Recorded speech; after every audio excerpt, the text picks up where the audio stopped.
नमस्कार, आप देख रहे हैं श्री न्यूज। मैं हूं आपके साथ रितिका। आइए देखते हैं यूपी के गाजीपुर से प्रदीप दुबे की ये खास रिपोर्ट। गाजीपुर में 29 मई की देर रात होटल व्यवसायी विनीत राय हत्याकांड में फरार चल रहे इनामी आरोपियों के न्यायालय में गुपचुप तरीके से हाजिर होने की सूचना मिलने पर गुरुवार को गाजीपुर जनपद न्यायालय परिसर पुलिस छावनी में तब्दील नजर आया। सुबह से ही न्यायालय के चप्पे चप्पे पर पुलिस की पैनी नजर रही और परिसर के अंदर बाहर सघन तलाशी अभियान चलाया गया। इस अभियान के दौरान SP city Rakesh Kumar Mishra, CO city शहर कोतवाली पुलिस और न्यायालय सुरक्षा में तैनात जवानों के साथ अतिरिक्त पुलिस बल ने भी सभी सर्चिंग डिवाइस के साथ न्यायालय परिसर का औचक निरीक्षण भी किया।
वकील साहब का ना चेक करना नहीं, वकील साहब लोग सहयोग करते हैं तो महिलाओं का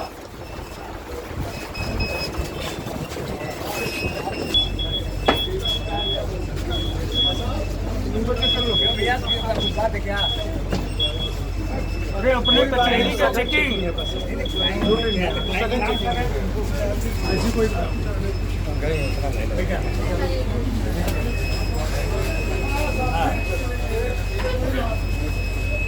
संपन्न हुई शादी में मेरे पिता हो गया।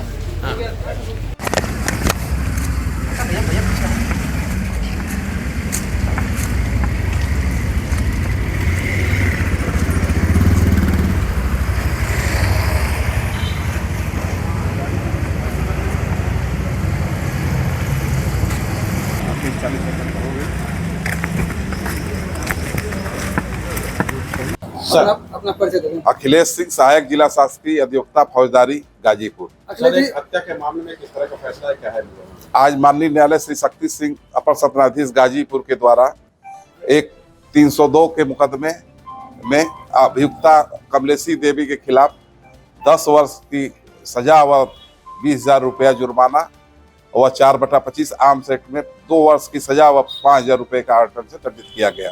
क्या था पूरा मामला? पूरा मामला ये था दिनांक 9/9/2023 को इस मुकदमे के मुकदमावादी विष्णुदेव सिंह के लड़के मनीष कुमार सिंह को इस मुकदमे की अभियुक्ता कमलेशी देवी द्वारा फोन से अपने घर बुलाया गया और अज्ञात 2 लोगों के साथ उसकी निर्मम रूप से हत्या कर दी गई, जिसके संबंध में मुकदमावादी द्वारा थाना परिसर में एक लिखित तहरीर दिया। मुकदमा 109/23 धारा 302 आईपीसी में मुकदमा पंजीकृत हुआ, जिसकी नामजद अभियुक्ता कमलेशी देवी थी। जिस उपरोक्त मुकदमे में 11 गवाह परीक्षित हुए। सभी गवाहों ने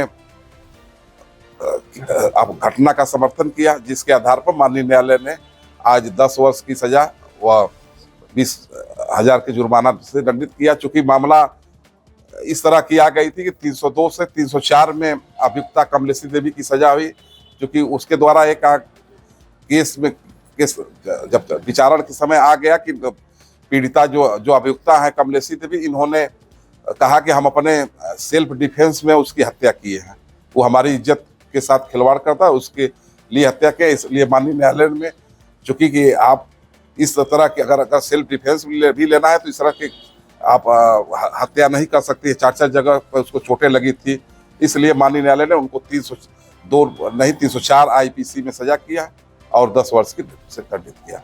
और जो 20,000 जुर्माना लगाया वो मृतक के पिता को अदा करने के लिए किया गया। सर, में बड़ी फोर्स के साथ आपके नेतृत्व में किस तरह का चेकिंग अभियान चला था, तो क्या उद्देश्य है सर?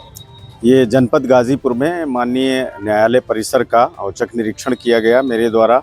सीओ सिटी और स्थानीय जो एसएचओ साहब हैं और जो न्यायालय सुरक्षा के प्रभारी हैं, आज भारी पुलिस बल के साथ यहाँ सुरक्षा का औचक निरीक्षण किया गया और जो व्यवस्थाएं हैं उनको देखा गया।